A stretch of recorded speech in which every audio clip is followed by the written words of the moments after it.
Ellen DeGeneres is one of the most likable hosts on television, and it's largely due to the types of jokes that she makes. Almost every host is funny, but Ellen's style of comedy has a way of instantly endearing her guests to her. Where will you raise the boy? You are funny, Ellen. So today we're going to talk about the most common types of jokes that Ellen makes, how you can use those jokes to get people to immediately like you, and some habits that you can work on to generally be funnier and more positive throughout your day. So let's start with the obvious, since Ellen is, at her core, a comedian, her jokes. Here's an example of a typical joke that Ellen might crack. How new to you? When were you born? What year? 88. 88? 88. 88. Yes. I have shoes that are like from 88. I still have a couple of vests that I wear from 88. Now, we could talk about Ellen's style of understated humor and how that's different from someone like Jim Carrey, but what's most important here is to note that Ellen's jokes don't hurt anyone. So often, when the people in our lives crack jokes, the room laughs, but someone there feels crappy. That person is the butt of the joke. For an example of this, check out one of the few times that I saw Ellen actually make a joke at someone's expense. And I have to say, one of the most amazing Liza Minnelli impersonators I have ever seen in my entire life. Just really, seriously. Good job, sir. I mean, that is really... You can tell by the grimace that Liza Minnelli doesn't feel particularly good about that joke. Now, luckily, Ellen doesn't crack that type of joke often, but it does serve as a good reminder. Consistently making jokes where there is a loser might make people laugh in the moment, but it's going to alienate someone. And if you do that often enough, you're going to alienate most everyone. And that's good to keep in mind, because that's how a lot of us are, especially with our friends. Let's look at what Ellen does instead. First off, she makes herself the butt of some of her jokes, often comparing herself unfavorably to her guests. This is classic self-deprecating humor, and it's what was going on in that first Rihanna clip. I have shoes that are like from 88. I still have a couple of vests that I wear from 88. And the same thing is going on here, where Ellen jokes about how similar she is to Malala. If you don't know who Malala is, she won the Nobel Peace Prize at age 17, making her the youngest recipient ever. We want them to take action, we want them to do something, and it's important that you highlight it to them. Yes, exactly. 18 years old. 18 years old. I was very similar to this. An important side note is that when we're breaking down a joke, the literal words are less important than the subtext, because the subtext is often opposite to what someone is literally saying. That's what makes it a joke. For example, Ellen's words said that she is like Malala, but we all understand the subtext to be that Ellen was nothing like Malala at age 18. We also understand that to be a compliment. She's saying how mature and inspiring Malala is at only 18 years old. Here's another example of a different joke. See if you can identify the subtext here. That's like lovely. this really good feeling. And getting a deep breath. That's the most important thing, too. Especially when you have bronchitis like me right now. Do you? And I was like, come on. Yeah. Let's have more fun with it.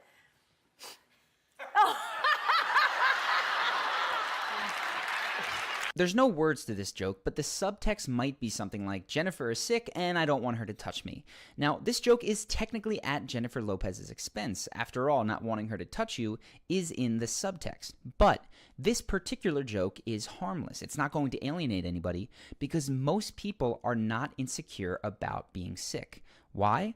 Well, as a rule of thumb, people are unlikely to be insecure about things that are either temporary, common, or not core to their identity. They are likely to be more insecure about things that are permanent, uncommon, or core to their identity. So this joke works and doesn't upset anybody because even though J-Lo is the butt of it, it's not something that J-Lo is likely to get upset about. You can call this type of joke poking fun. So let's check out another joke with the same kind of structure and again, see if you can identify the subtext. Stay in school. I'm sure these people went to college. I mean, Amy Adams, you went to college, right? No? Okay, well, who cares? The subtext of the first bit is that Amy didn't go to college. And again, this falls into the category of poking fun. It's something that she's unlikely to be insecure about because she is a wildly successful actress. Now, this is important. If she had not yet made it and was seriously doubting whether or not she had made the right choice to skip college, this joke might have stung. It might have upset her identity. And in that case, it would have been a bad idea. So context matters. There's also a second joke that Ellen cracks. The subtext of the second one was that Amy is nominated twice for an Oscar. That's actually a subtext that builds her up. Here that one is really quickly. You're an amazing actress. You're not one, but 2 nominated films tonight you were in. That's just, that is so, what is the word for it? Selfish, I guess. This is the gold standard of jokes that create instant likability. You can call them ego boosters because when you make people laugh while commenting on how successful, good-looking, kind, or likable they are, they will immediately like you and want to spend more time around you. So, reflecting back on a time that you recently made people laugh, ask yourself, what kinds of jokes were you making? Were they self-deprecating, poking fun, ego boosters, or were you making jokes that had a loser? It's important to know because the first 3 tend to improve relationships, while jokes that have losers can actually be damaging to those relationships. And if you're stumped, it's possible that your jokes fall into a category of jokes that are just silly. These are jokes that make people laugh simply because they're a surprise to them. For example, you might have a play on words like this one. Amazing performance in 12 Years a Slave. She is from Kenya. She is a Kenyan. And Barkhad Abdi is here. He is nominated for a Captain Phillips. He's from Somalia. He is a sommelier, so he knows a lot about wine, and that is impressive. Or it could be just a random surprise, like walking up behind someone while they're rehearsing and making a bunch of noise. That's probably what it's going to sound like. I'm going to go out and say exactly that now. Or simply making something preposterous up, like Ellen does with Will Smith when she tells him that he has to finish hosting the Oscars for her. They said that you... I quit and you're taking over? You should finish it. Finish it for me. Listen, Ellen had to leave. We have opportunities to make these kind of silly jokes all day long, but I notice that very few people actually do. Most people move through life on a kind of literal autopilot, even though we usually all laugh when people are silly with us. So the big question is, if silly is so much fun, why is it so difficult for some people and so easy for others? Why do some people always give the boring, literal answer, while others have an easier time being playful? Ellen provides a few clues which you can incorporate into your own life, and these might seem random, but a lot of the goofy things that she does on her show prime her to be playful for the rest of the day. For instance, there's the mint toss at the beginning of her show where she chucks a mint in the air and tries to catch it. It or not, and because you make it look crazy easy. It's insane. I've tried it before, and it is not as easy as you make it look. No, and I don't even know why I started that. I just kind of love to have fun, and it's sometimes I think, why am I doing that? I walk out and throw a mint in the air, and it's sort of just a challenge for myself, just to kind of start in a playful mood. Yeah. There's the constant dancing, singing, and goofing off, which is something her show has become famous for.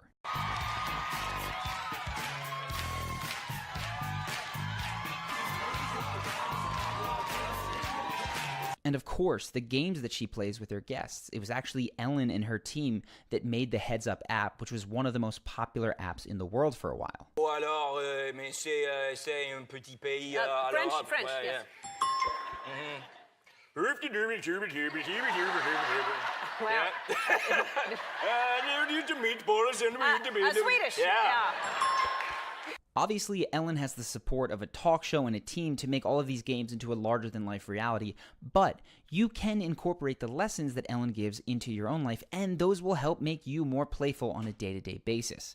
First, find a simple ritual like the mint toss that makes you smile. Do it at the beginning of your day or prior to walking into any interaction.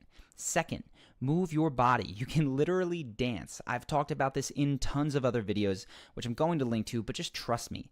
The more expressive you are in your movements, the funnier and more positive you're going to be in your conversations.